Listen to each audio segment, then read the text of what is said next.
Kan dulu nih ya.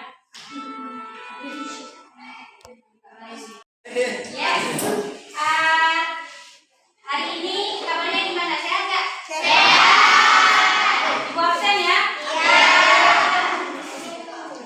Bima Sakti. Iya. Fajar. Irma Lia Sari. Jumaida. Oke, alhamdulillah ada semua hari ini ya. Baik. Kemarin hari apa sih? Hari Jumat. Anak laki ada yang salat Jumat nggak? Oh, ada.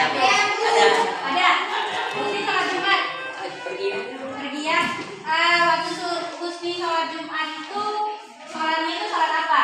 Sendiri apa berjamaah? Berjamaah. Iya. Selain sholat Jumat, sholat yang kalian lakukan berjamaah itu sholat apa lagi? Istisqa itu sholat apa? Meminta hujan. Sholat istisqa meminta hujan dilakukan berjamaah. Ada lagi nggak? Anak perempuan kasih pendapat apa? Sholat jenazah. Oh iya, berjamaah. Idul Fitri. Sholat maghrib nggak? Iya. Kenapa sholat jamaah di masjid? Pulang dari situ pergi ngaji. Oh, pulang dari situ pergi ngaji terus. Iya. Tapi ada loh keutamaannya sholat berjamaah. Nah, itu bahan pelajaran kita hari ini. Coba dibuka bukunya. Halaman 50 ya. Ada yang nggak punya buku? Tujuan kita mempelajari bab ini. Yang pertama, setelah belajar hakikat sholat dan zikir, nanti harapan ibu kalian mampu menjelaskan hakikat sholat dan zikir sebagai pencegah perbuatan keji dan munkar. Yang pertama.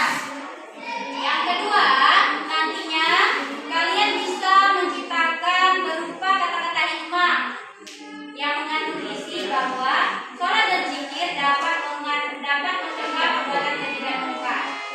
Yang ketiga, ini yang paling penting, kalian mampu mengimplementasikan sholat 5 waktu dan zikir secara konsisten sehingga dapat mencegah perbuatan keji dan munkar. Apa itu pengertian sholat berjamaah? Siapa yang bisa bantu ibu? Banyak nih yang bisa ya. Silakan Sufinis berdiri. Tolong beritahu kawan-kawannya apa itu sholat berjamaah. Sholat berjamaah adalah sholat yang dilakukan oleh 2 orang atau lebih secara bersama-sama. Oke, jadi sholat berjamaah itu, terima kasih Sulis ya. Sholat berjamaah itu adalah sholat yang dilakukan oleh 2 orang lebih secara bersama-sama. Yang satu jadi apa? Satu lagi? Kalau misalnya ada 10 orang, imamnya jadi berapa? Bukan 5 ya, 5 imam, 5 makmum, kan gitu? Berarti satu menjadi imam, satu jadi makmum. Imam ini posisinya sebagai apa dia? Ya betul, sebagai pemimpin sholat. Kemudian makmumnya mengikuti apa yang dikatakan oleh imam. Ibu minta bantuan anak laki-laki 1 orang. Siapa yang bisa baca hadisnya? Husni boleh? Nah, coba Husni. Ini Umar pada Rasulullah sallallahu alaihi wasallam salatul jama'ati takunu salatal fadhi bisab'i wa 'ishrina darajah. Artinya Ibnu Umar berkata, Rasulullah sallallahu alaihi wasallam bersabda, keutamaan salat berjamaah melebihi salat sendirian banyak 20 derajat. Hadis riwayat Bukhari. Nah, di hadis itu dikatakan bahwa sholat berjamaah yang kita kerjakan itu ternyata lebih utama daripada sholat sendiri. Jadi keutamaan sholat berjamaah katanya adalah sholat berjamaah memiliki pahala yang lebih besar, yaitu 27 derajat dibandingkan dengan sholat sendirian. Hadis Rasulnya yang dibacakan oleh Yuni tadi. Kenapa sih kita sholat berjamaah? Coba, siapa yang bisa baca alasannya kenapa kita sholat berjamaah? Yang pertama, Lydia silakan. 1. Menguatkan persaudaraan dan ukhuwah Islamiyah.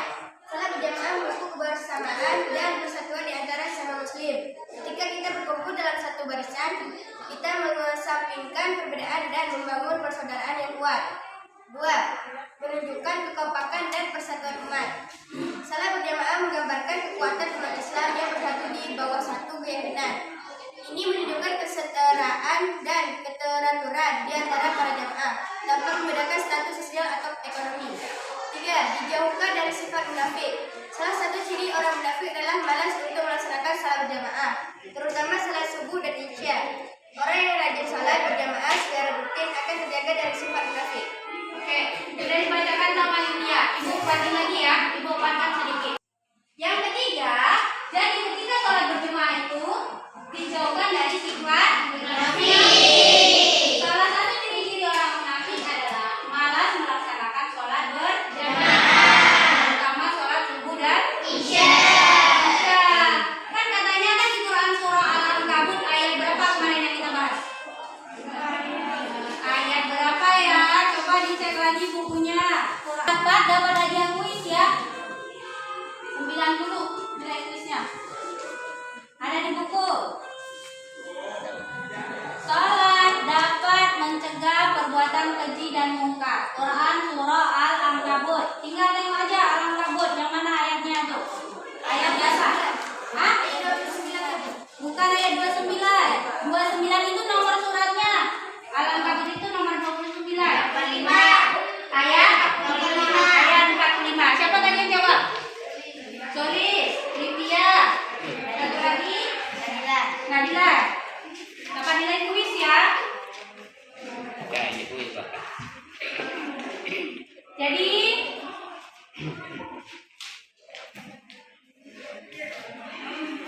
Nabila, Sulis sama Livia, Dinda.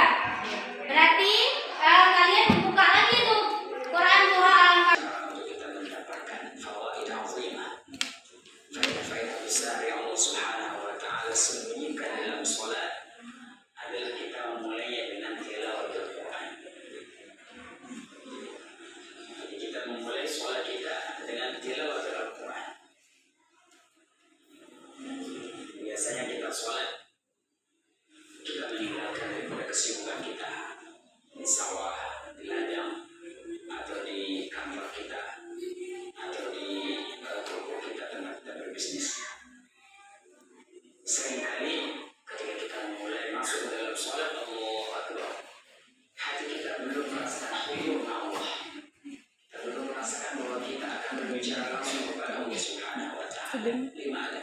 Karena kita telah melupakan Al-Ankabut ayat 45 itu dikatakan bahwa sholat mencegah diri dari perbuatan keji dan mungkar. Ada pertanyaan nggak di benak kalian? Apa iya ya? Kalau udah sholat udah pasti benar, udah pasti nggak maksiat, udah pasti nggak melawan mak. Ada pertanyaan nggak? Nah sekarang tolong bentuk kelompok diskusi 5 kelompok. Ibu akan bagikan kepada kalian. Silakan nanti dikerjakan di lembar kerja peserta didik ini, kalian kerjakan, diskusikan perintah ataupun arahan dari ibu. Ini kelompok berapa nih? 5. Jumlahnya 4. Di sini aja duduk biar bisa bebas gerak nanti. Nih. Ini kelompok berapa? 4. Kelompok 3. Ya. Nah, di LKPD itu silakan tuliskan yang pertama nama kelompok kalian, kelompok sendiri. Kelompok 1, 2, 3, 4, 5. Kemudian tulis nama anggota kelompoknya siapa aja. Kalau sudah, silakan di situ ada bahan yang untuk didiskusikan adalah buatlah pertanyaan. Buatlah 2 pertanyaan setelah kalian membaca dan memahami Quran surah Al-Ankabut ayat 45. Paham kan membuat pertanyaan? Kira-kira apa yang pertanyaan yang ada di benak kalian setelah dikatakan di Quran surah Al-Ankabut ayat 45 bahwa sholat itu dapat mencegah perbuatan keji dan mungkar. Apa pertanyaannya? Tulis di situ. Silakan ibu berikan waktu untuk mendiskusikan pertanyaan 5 menit. Pertanyaannya tadi.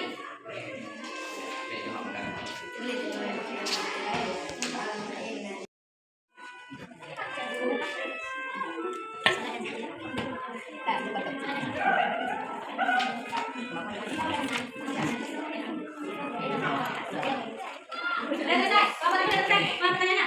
Belum. Yang lain? Bisa. Belum apa yang selesai? Bisa. Dua pertanyaan kan? Dua pertanyaan aja, nggak usah banyak-banyak.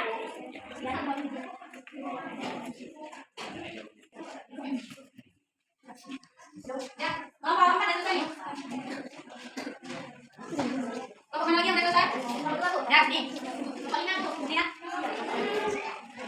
Ini kelompok ya, sama kelompok ya. Jangan sampai lupa ya.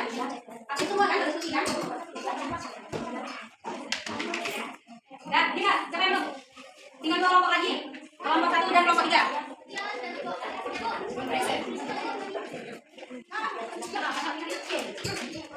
Waktunya sudah hampir 5 menit ya. 5 menit untuk mendiskusikan pertanyaan. Karena kita harus mendiskusikan jawabannya juga ini.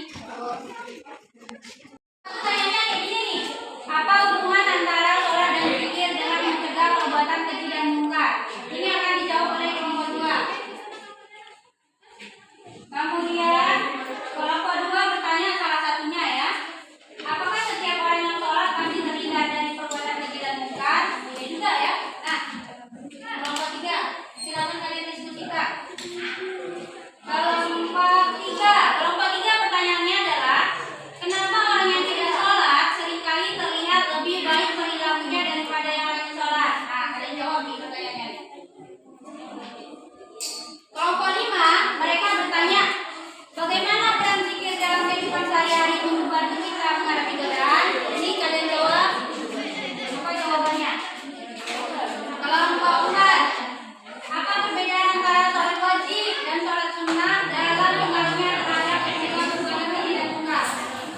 Silakan Ibu kasih waktu 10 menit untuk berdiskusi. Oke Bu, cari jawabannya nanti akan kita presentasikan.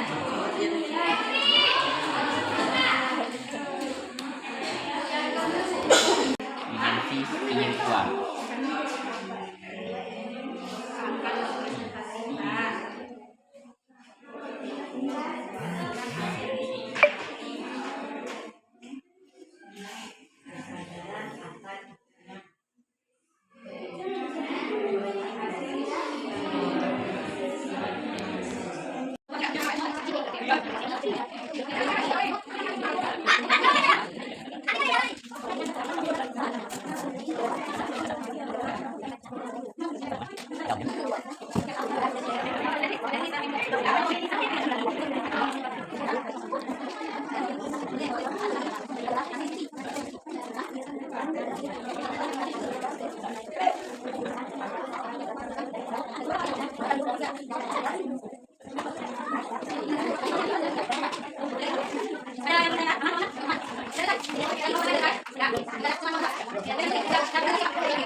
Atau ditulis di buku ini lagi, tambahin lagi ke bawah bukunya agar terjaga.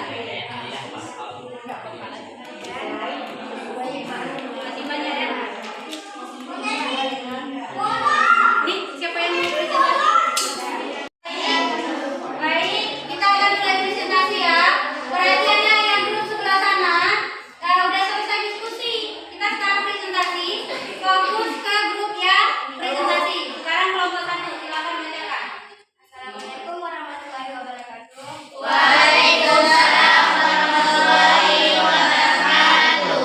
Kami dari kelompok 1 akan mempresentasikan hasil diskusi kami, yaitu menjawab pertanyaan dari kelompok 5. Zikir menjaga kesadaran kita akan kehadiran Allah. Jawab dulu soalnya apa dulu biar orang lain dengar. Pertanyaannya, 1. Bagaimana peran zikir dalam kehidupan sehari-hari membantu kita menghadapi godaan? Zikir menjaga kesadaran kita akan kehadiran Allah setiap saat, yang membuat kita lebih berhati-hati dalam bertindak. Saat kita terus mengingat Allah, kita lebih bermotivasi untuk menjauhi perilaku yang dilarangnya. Zikir juga memberi ketenangan jiwa yang membantu kita menahan emosi dan godaan. 2. Bagaimana kita bisa salat dan zikir dengan agar manfaat terasa? Jawab, untuk mencapai kekhusyukan, cobalah untuk menghilangkan godaan eksternal dan internal. saat sholat.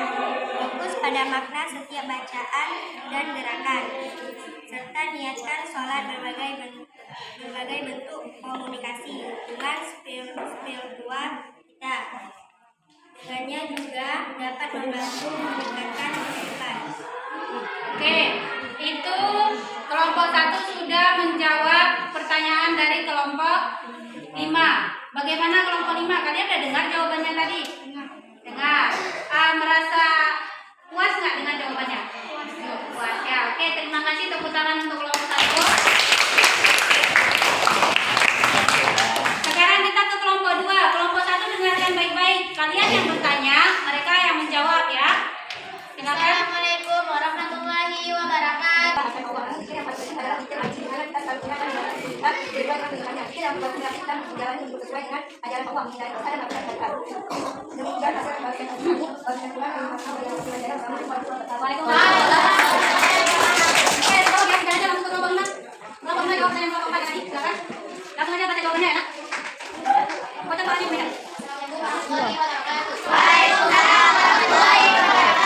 Satu, perbedaan antara salat wajib dan salat sunnah dalam pengertian terhadap rangka perbuatan yang dilakukan. Salat wajib adalah kewajiban yang harus dilakukan setiap muslim dan memiliki fungsi utama untuk menjaga hubungan dengan Allah serta sebagai penyelesai dari dosa. Salat sunnah meskipun tidak wajib menambahkan kesukaan dan ketaatan seorang memperkuat dampak positif dari salat wajib dan membantu menyeimbangkan jiwa agar semakin terjaga dari perbuatan yang dilakukan. Dua, bagaimana jika kita sudah sholat dan zikir? Sekian dari kelompok kami. Wassalamualaikum warahmatullahi wabarakatuh.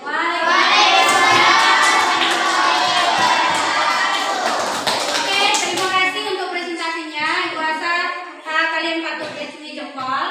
Jawabannya nggak ada yang protes. Semua puas katanya. Alhamdulillah. Nah, setelah itu, Ibu harap pertanyaan-pertanyaan yang sudah terjawab tadi, sudah dijawab tadi bisa mewakili ataupun memuaskan perasaan yang bertanya ya. Oke, lanjut kita ya. Lanjut. Nih, coba lihat ke depan. Quotes tuh, Ibu punya quotes apa ya quotes? Nggak tahu, dia nggak tahu apa quotes. Yang lain ada yang bisa berubah nggak? Kata-kata hikmah. Coba mulai nih. Kata-kata hikmah. Kata-kata hikmah. Menurut saya bu, kata-kata itu adalah kata-kata mutiara. Kata-kata mutiara. Yang lain? Menurut Fajar bu, kata-kata yang mengandung pesan mendalam. Betul. Oke. Jadi quotes itu adalah kata-kata hikmah, kata-kata mutiara yang mengandung pesan mendalam. Artinya ketika ada quotes kita oh iya ya gitu tersentuh hati kita membacanya. Itu ada quotes tuh. Salat adalah tameng dan zikir adalah perisai. Dengan keduanya kita terlindung dari godaan perbuatan dan kekeji dan riya. Sekarang Ibu minta dalam waktu kilat, dalam waktu 2 menit kalian masing-masing buat quotes di kertas note yang Ibu kasih nih, oke? Silakan cepat-cepat ya. Udah kalian buat quotes kan?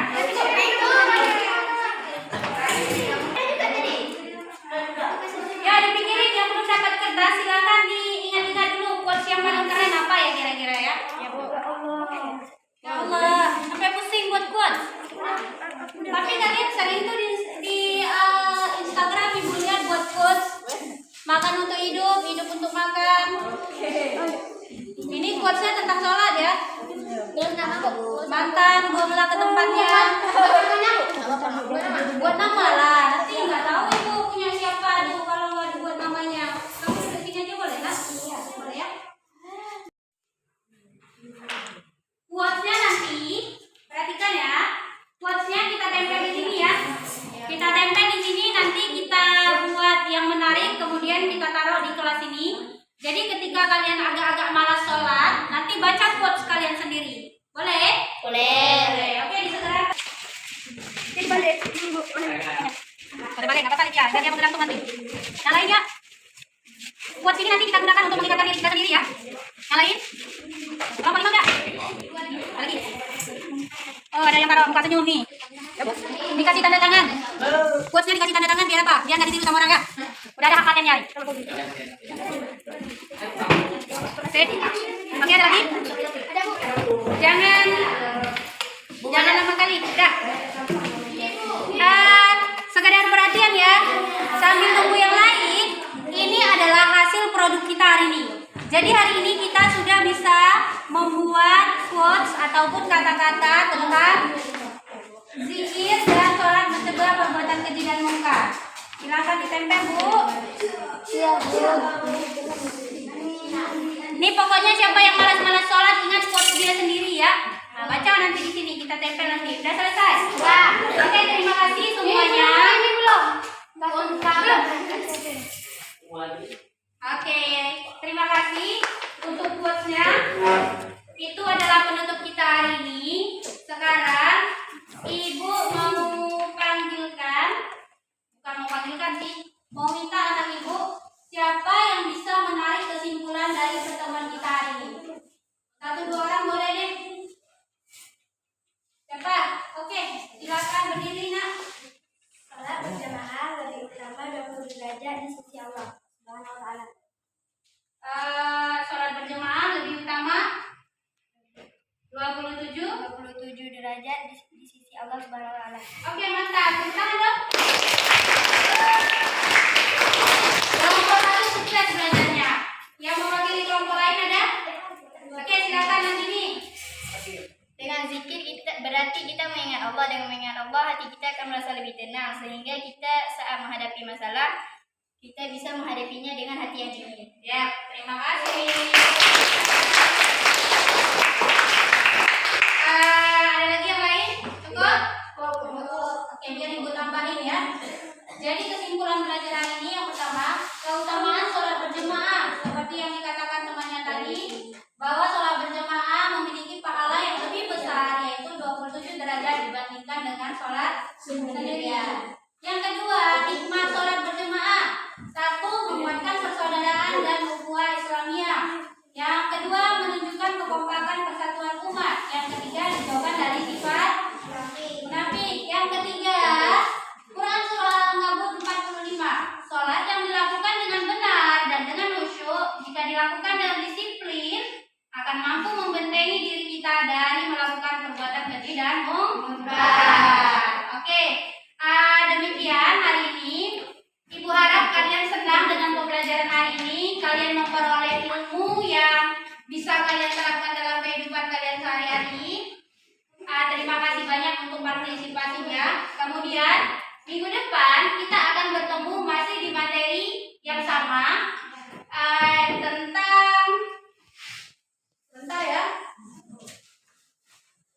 tentang sholat dan zikir pencegah perbuatan keji dan mungkar ke prakteknya nanti kita. Oke, jadi silakan kalian cari informasi yang berkenaan dengan materi ini di internet boleh, atau di koran masih ada koran? Boleh juga. Terima kasih. Kita tutup. Wabillahi taufiq wal hidayah. Assalamualaikum